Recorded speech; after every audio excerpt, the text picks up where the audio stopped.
It started with a low rumble in the early hours of the morning, just before dawn broke over the Negev desert. Soldiers stationed at the Israeli border post near Eilat were finishing their night watch when the first sirens wailed. Within seconds, the sky lit up with streaks of fire. Iranian ballistic missiles, launched from deep within Iranian territory, were now screaming toward Israeli soil. The Iron Dome defense system activated instantly, interceptors launching in rapid succession. But this time, the volume was different. This wasn't a symbolic volley. This was a calculated strike. In Tel Aviv, the Israeli Defense Ministry scrambled into action. The Prime Minister was briefed within minutes. The IDF's Southern Command issued a red alert across all bases within a 200-kilometer radius. Civilians were rushed into shelters. The missiles weren't just targeting military infrastructure, they were aimed at radar stations, airfields, and communication hubs. The precision was chilling. By 6:30 a.m., the first damage reports began to surface. A forward operating base near the border had taken a direct hit. Casualties were confirmed, dozens injured, several dead. The scale of the attack was unlike anything seen since the 2006 Lebanon War. Analysts on Israeli television were already calling it a game-changer. A red line crossed. In Tehran, state media celebrated the strike as a measured response to what it claimed were Israeli provocations in Syria. The Revolutionary Guard released footage of the missile launches, accompanied by triumphant music and nationalistic slogans. The message was clear. Iran was no longer content with proxy warfare. It was stepping into the arena directly. Back at the border, smoke curled into the sky. Medics worked frantically. The soldiers, many barely out of their teens, had just witnessed the beginning of something far larger than themselves. The aftermath was immediate and chaotic. Emergency crews raced to the scene, navigating debris-strewn roads and dodging secondary explosions from fuel tanks and munitions stores. The base, once a hub of coordination and surveillance, now resembled a cratered wasteland. Communications were patchy. Drones hovered overhead, scanning for further threats. The IDF confirmed 27 fatalities by midday, with dozens more in critical condition. Families across Israel began receiving calls no one ever wants to answer. International reaction was swift. The United States condemned the attack, calling it an unacceptable escalation. European leaders urged restraint, but behind closed doors, intelligence agencies scrambled to assess what Iran's next move might be. The strike wasn't just military, it was symbolic. It demonstrated Iran's long-range capabilities and its willingness to use them. Israeli analysts debated whether this was a standalone act or the opening salvo in a broader campaign. In Jerusalem, the Knesset convened an emergency session. Defense officials presented satellite imagery, intercepted communications, and damage assessments. The mood was grim. Opposition leaders demanded a decisive response. The Prime Minister, flanked by generals, promised that Israel would not remain silent. Preparations for a counterstrike began immediately. Meanwhile, in Iran, the narrative was entirely different. State television aired interviews with military commanders who claimed the strike was a defensive measure. They cited alleged Israeli air raids in Syria and covert operations targeting Iranian assets. The Iranian public, fed a steady stream of patriotic messaging, rallied behind their government. Social media lit up with hashtags celebrating the victory. But beneath the surface, both nations understood the stakes. This wasn't just about missiles and border posts. It was about deterrence, pride, and survival. And as the sun set over the battered base, the question lingered. What would come next? The retaliation came swiftly.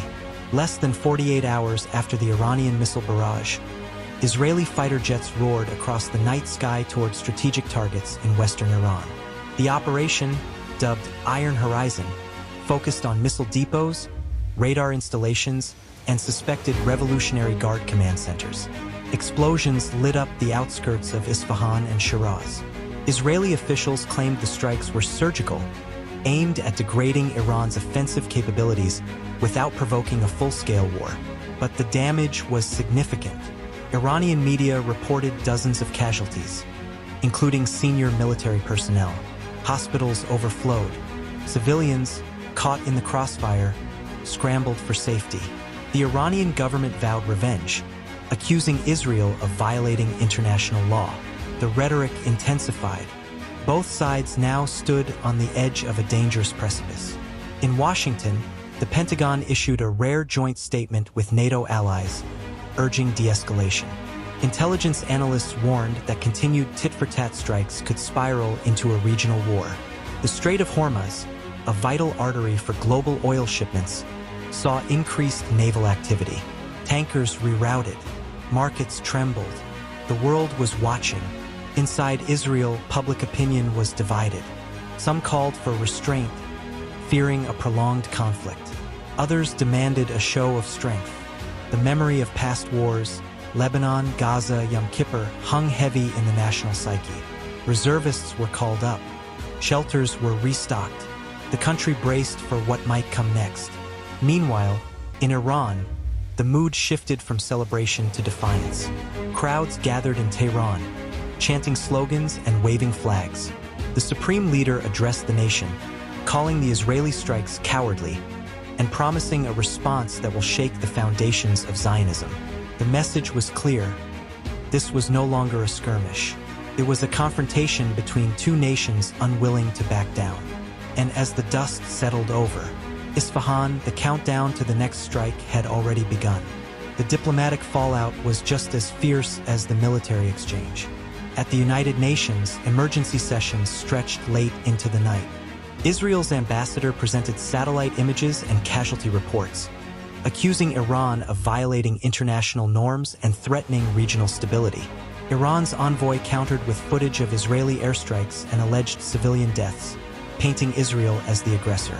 The Security Council was paralyzed. Vetoes flew. Resolutions stalled. The world's most powerful nations were now entangled in a conflict they couldn't control. In the Arab world, reactions were mixed.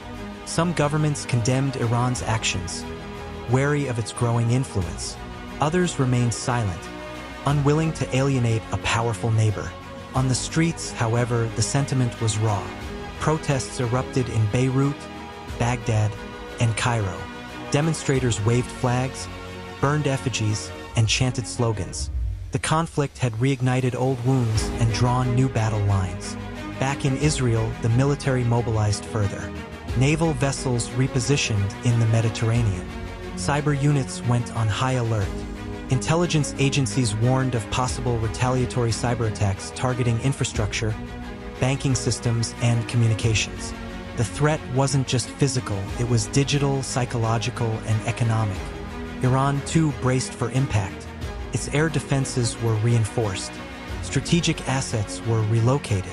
The Revolutionary Guard issued statements promising surprises if Israel continued its campaign. Rumors swirled of sleeper cells, drone swarms, and retaliatory strikes beyond the region. And yet, amid the chaos, voices of caution emerged. Israeli and Iranian academics, former diplomats, and civil society leaders called for dialogue. They warned that escalation would only bring devastation. Their pleas were drowned out by the drums of war, but they persisted, writing op-eds, appearing on talk shows, and urging their governments to reconsider. The world stood at a crossroads. The next move wouldn't just shape the Middle East, it could redefine global security for years to come. And then silence. Not the kind that signals peace, but the kind that precedes another storm. For 72 hours, no missiles flew. No heads scrambled. No speeches were made. It was a pause, deliberate and tense. Behind closed doors, diplomats worked frantically. Intelligence chiefs exchanged encrypted messages. Allies leaned on both sides to stand down. But the damage had already been done. Not just in lives lost or buildings destroyed, but in trust shattered. In Israel, funerals began. Rows of flags draped over coffins. Families clutched photographs, whispered prayers, and tried to make sense of the senseless. The soldiers who died at the border post were honored with full military rights. Their names etched into stone, their stories shared across news broadcasts. They were sons, brothers, friends, young lives cut short by a geopolitical feud older than they were. In Iran, the narrative hardened. The government declared a national day of resistance. Schools held assemblies. Children drew pictures of missiles and martyrs. The state leaned into the moment, using it to galvanize support and distract from internal dissent. But beneath the surface, whispers of fear grew louder. What if Israel struck again? What if the next wave wasn't so surgical?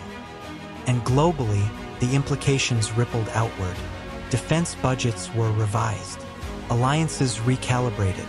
The Middle East, already a powder keg, now simmered with renewed volatility. The conflict had exposed vulnerabilities, technological, strategic, and human. It reminded the world that even in an age of satellites and cyber warfare, the cost of conflict is still measured in blood. As the sun rose over the battered border post, a single soldier stood watch, rifle slung, eyes scanning the horizon. He wasn't thinking about politics or strategy. He was thinking about the friends he'd lost, the silence that followed, and the hope that maybe, just maybe, it wouldn't happen again.